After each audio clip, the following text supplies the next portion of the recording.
नमस्कार साथियों, आपका स्वागत है आपके अपने YouTube चैनल संस्कार चैनल पर। और आज हम सब बात करने वाले हैं बीएड प्रथम वर्ष वालों के लिए, जिसका पेपर फर्स्ट है ज्ञान और पाठ्यक्रम में हम बात करे थे अनुशासन का अर्थ एवं परिभाषा के बारे में। आज हम बात करेंगे अनुशासन के प्रकार। प्रसिद्ध शिक्षा शास्त्री नॉर्मन मेकमन ने अपनी पुस्तक दी चाइल्ड पाथ ऑफ फ्रीडम तथा एंड्स ने अपनी पुस्तक modern development in educational practice के अनुसार 3 प्रकार की चर्चा की है, जो निम्नलिखित है: दमनात्मक अनुशासन, प्रभावात्मक अनुशासन और मुक्तात्मक अनुशासन। ये 3 प्रकार के अनुशासन के प्रकार हैं। दमनात्मक अनुशासन, यह अनुशासन प्राचीन काल के दमनकारी विचारधारा पर आधारित है। प्राचीन काल में शिक्षा में दमनात्मक अनुशासन का ही प्रभाव था। दमनात्मक अनुशासन के अनुयायियों का विश्वास था कि यदि बालक को उच्च कोटि का जीवन व्यतीत करने के लिए शिक्षित करना है तो उसकी मूल प्रवृत्तियों का दमन करके उसकी समस्त क्रियाओं को बलपूर्वक नियंत्रण में रखना परम आवश्यक है। इसके समर्थनों का कथन है कि डंडा छूटा और बालक बिगड़ा, stretch the rod of spoil the child. इसलिए बालक को अनुशासन में रखने के लिए शिक्षक को खुलकर डंडे का प्रयोग करना चाहिए। दमनात्मक अनुशासन शिक्षकों को अनुमति बल देकर प्रयोग करने की स्वतंत्रता देता है। दमनकारी अनुशासन के समर्थनों का यह भी विश्वास है कि जेरेमिया के उस कथन में था जिसमें उसने कहा कि मनुष्य का हृदय धोखेबाज तथा दुष्ट होता है, इसलिए उसे सुधारने के लिए दंड एवं भय का प्रयोग अवश्य करना चाहिए। दमनात्मक अनुशासन वर्तमान परिप्रेक्ष्य में अच्छा नहीं माना जाता है। इससे जनतंत्र की भावना का आघात होता है। बालक में समानता, स्वतंत्रता, रुचि, रुझान, योग्यता, न्याय, भर्तृ प्रेम आदि की भावना का विकास दमनात्मक अनुशासन के द्वारा नहीं किया जा सकता। इसके बाद सेकंड है हमारा है प्रभावात्मक विकास अनुशासन।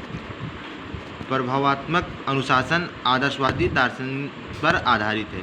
इसका संबंध शिक्षक एवं शिक्षार्थी के नैतिक गुण से है। इस प्रकार के अनुशासन में शारीरिक दंड के स्थान पर शिक्षक के व्यक्तित्व द्वारा बालकों को प्रभावित कर अनुशासित रखने की प्रक्रिया प्रदान की जाती है। आदर्शवादियों का विचार है कि कक्षा में अनुशासन बनाए रखने के लिए शिक्षक को अपने व्यक्तित्व का प्रयोग करना चाहिए।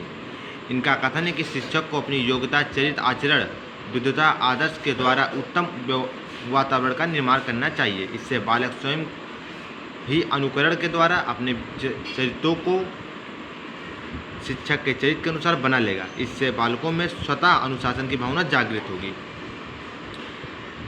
प्रभावात्मक अनुशासन कहने में और सिद्धांत में तो अच्छा लगता है, लेकिन यह व्यवहार में लाने में उतना सरल और संभव नहीं दिखाई देता, क्योंकि यह अनुशासन शिक्षकों में आदर्श व्यक्तित्व पर आधारित है और प्रत्येक शिक्षक आदर्श व्यक्ति का गुण होना अस्वाभाविक ही नहीं असंभव भी है।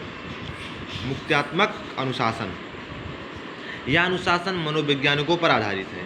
मुक्त्यात्मक अनुशासन के समर्थनों का यह विश्वास है कि बालक स्वाभाविक रूप से सदाचारी होता है तथा स्वयं की अच्छी आदतों से संपन्न होता है।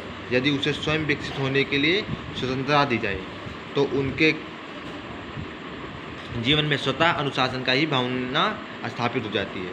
इनके अनुसार बालक को अपने विकास हेतु पूरी स्वतंत्रता मिलनी चाहिए, जिससे वे अपने नैतिक, नैसर्गिक मूल प्रवृत्तियों, रुचियों, रुझानों, आवश्यकताओं, मनोवृत्तियों, योग्यताओं और भावनाओं के अनुसार कार्य कर सकें।